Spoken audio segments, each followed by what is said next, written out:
We got Nottingham versus Leeds, and the Fighting meeting in Sheffield. in Sheffield. Warrington is quite fast as well. And that's where Warrington can expose it.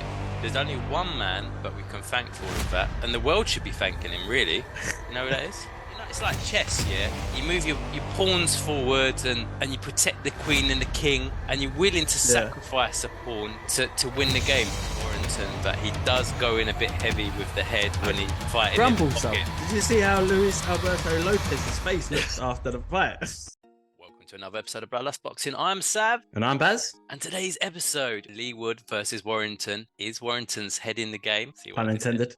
See what I did there? But before I get into that, it's been announced, or semi-announced anyway, Tyson Fury versus Usyk. Actually, even before we even get into that, Baz, on Boxer Watch, who did you randomly bump into the other day? I swear, Sub, like, I feel like people are going to think we're stalking these boxers. I think. It's literally just when you're like, I mean, the other week I was in the coffee shop, Dan Aziz was in there. I didn't manage to grab him in time before I left, but you were just walking down the street and... I just bumped into Maisey Courtney, so shout out to her. She was really sound. Just after a win against Martina Bernal as well. That was on the Jordan Thompson undercard, wasn't it? It was a good win in that, wasn't it? Yeah, it's a good win. It's a good win. Yeah, she boxed really well in there. I was watching that. She was slipping in and out of southpaw and orthodox so easy. Yeah, definitely. You don't really see that. Well, 1 minute you're like, what? You orthodox or you southpaw? And it just wasn't a thing. It was, you just switch where the movement went. So yeah, that was a good win. Shout out to Maisey Rose. Well, back to it. Tyson Fury versus Usyk is finally signed, apparently. Is it though, Sal? Is it? How many times do you think we're gonna say this? Like, this has been announced. Well, I think when Frank Warren says it, it's done. Hopefully. Yeah, he generally doesn't really say it's done unless it's done. But there's only one man, but we can thank for all of that, and the world should be thanking him. Really, you know who that is? God, who's that? Daniel Dubois.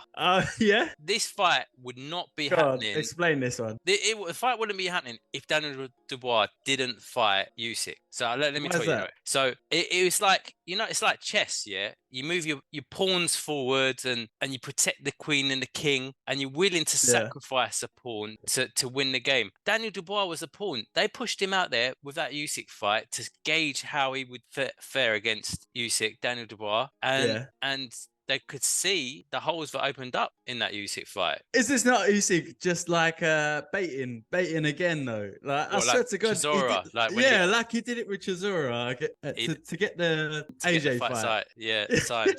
I don't know. I don't think so. I don't think it. Not this. I don't know not if this side. it was top game against Dubois either. Like. Nah.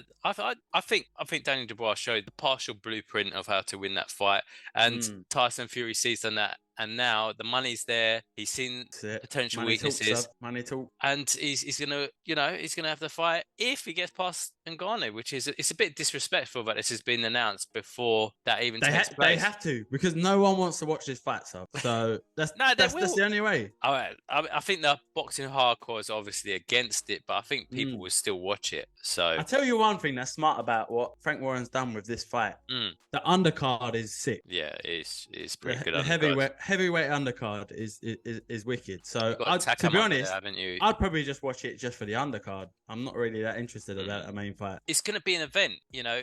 It's opening the Riyadh season. It's an event. Oh man. Anyway, let's get back into it. We're here to talk about Josh Warrington versus Leighwood, or Leighwood versus Josh Warrington, depending which way you put it around. We've got Nottingham versus Leeds, and the meeting in Sheffield. Yeah. So what do you have? Two great fighters there, pressure fighters. What you got, Baz? Going head to head, Sub. Yeah. Oh. Elbow to head, or no? I mean, all right. Well, for those that you haven't got a clue what we're saying, basically there has been a bit of a grumble from some fighters who fought Warrington that he does go in a bit heavy with the head when he fighting. Grumble, Sub. Did you see how luisalbertolopez's face looks after the fight? It did take a few shots. It did. And then even with Lara as well, he got caught a few times with the head. So it has become a bit of a thing. And earlier on in his career as well, it's a common theme. and I don't like it. I'll tell you who's really good at doing it and keeping it under the radar. Who? Was Evander Holyfield. Not many people know it, but he's quite good at like hiding it, and he hides it the same way Warrington does by dipping down and then coming up with his hook. It's like that. Yeah, it's like he's dipping down, and it makes out that he's not going in there with it. It's like that mole thing, like I'm just gonna mole you. But no, we're doing. Jokes aside, though, it should be a good fight. It's gonna be a sick fight. Yeah. I'm so excited. I've been waiting for this for a long time, and I'm glad it's happening actually. So both fighters. I think it's quite mad that Leigh was taking it on. To be honest, because he's the belt holder now. He's fearless. I said for him not to fight Lara in the rematch. I got it wrong. I thought it was going to be like a goldfish being eaten by a shark in that fight. Yeah, I think I agreed with you at the time. And all, I'm not gonna lie. No, I think you. Did I get it right? I think you went Leigwood. But Leigwood proved everyone wrong, got the win, and I can't bet against him in this fight. Like I've done it before, I've come up short. But I mean, watching him in that Lara fight, there are still holes there that Warrington can exploit. Leigwood, he keeps that left hand. He keeps it quite low. He uses his shoulder to try and protect the chin. But Warrington is quite fast as well, to be fair. And that's where Warrington can expose it, because if he throws the right hook over the top of the leading jab, then he can get in that way and do the work. Yeah, I think Leigwood has got a few defense issues, but his offense is quite quality. He's got a hard punch, doesn't he? He likes to go to the body and the head. He doesn't just stay focusing on one area, and he moves around quite well generally. It's true. They both got the same reach advantage as well, same height. I didn't realise they were the same height, and then when you saw them lined up together, I was surprised. I always thought Leigwood was taller, but that's what I thought. I thought the same thing. Yeah. But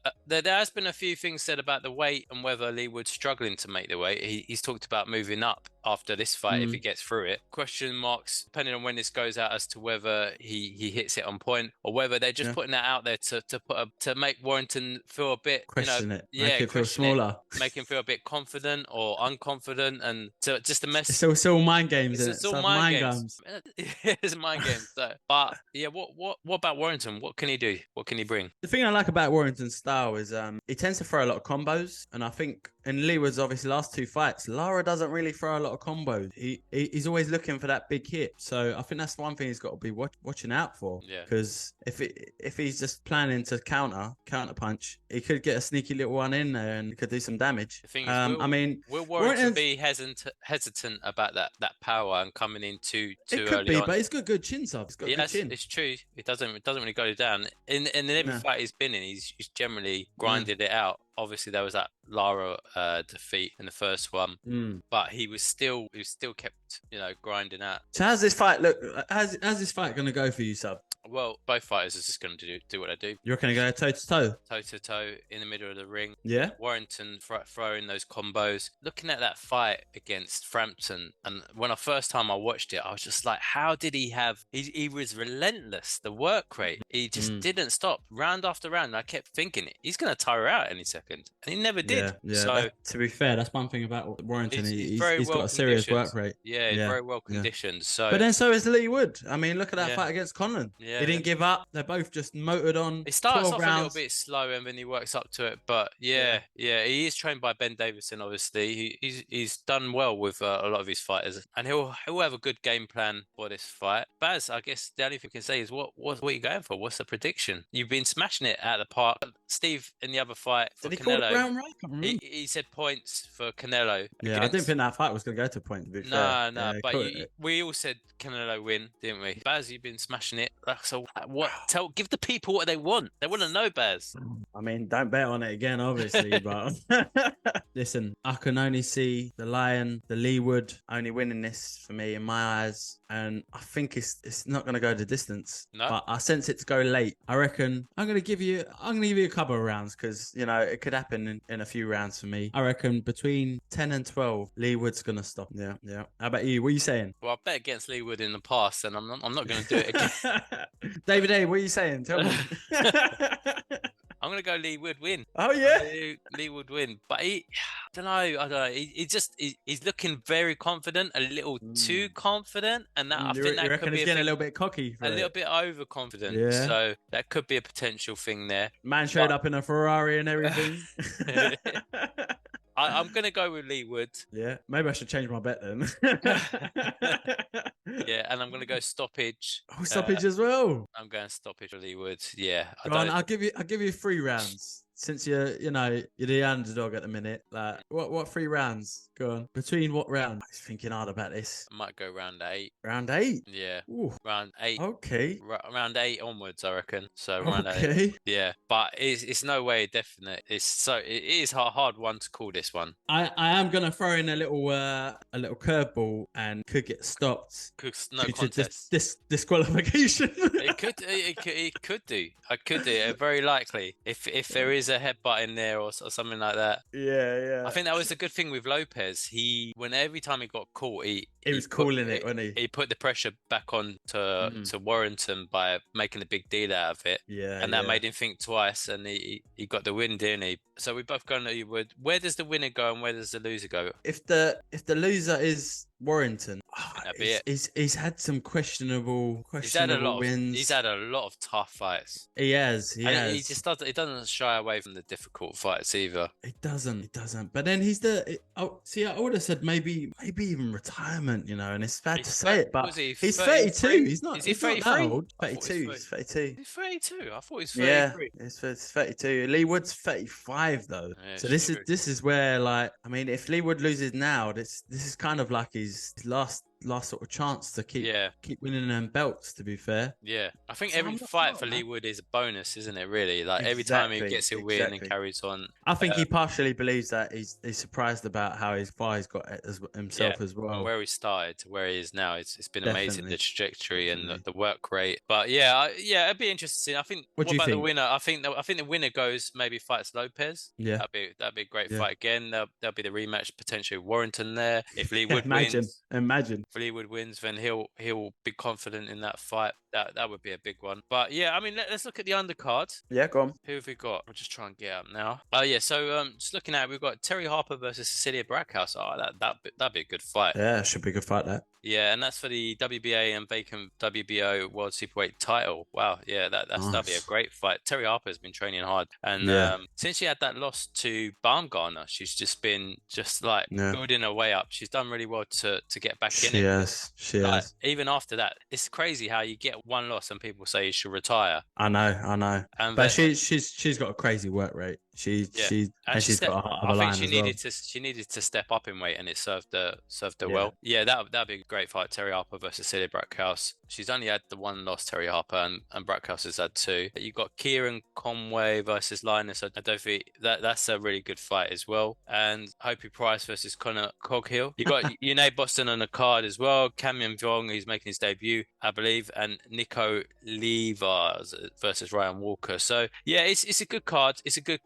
And I think there's a lot of 50-50 fights in there. So yeah, it'd be a good one. Could be some good scraps. Yeah, I think the way they're going to have it, they're going to have the stadium separated into 2 halves. Yeah, you've got the Leeds fans on one side and you've got the Nottingham fans on the other side. So it'll be like a footy game. It's going to be, I'm really looking forward to it. That atmosphere is going to be crazy. It's going to be electric. I can't wait for the fight. Before we go as well, obviously we had that Opetaia fight versus Jordan Thompson. Unfortunately, Jordan Thompson didn't get the win there. It was a step up a bit too high, and we were questioning whether the weight cut was a bit much. He's 6'6" and he was making cruiserweight, but how Opetaia was just on another level, and I think we said he'd be in a fight that is something special, and he definitely came and showed us that he was. He got the job done, didn't he? And what a way to end the fight as well. Yeah, a good win for Australia and Samoans, and he's fair play to Jordan. He stayed in there, didn't take a knee. He didn't take a knee. No, he just kept going. Heart of a lion it, obviously. Yeah, And but it definitely needs to step up to heavyweight now. Yeah,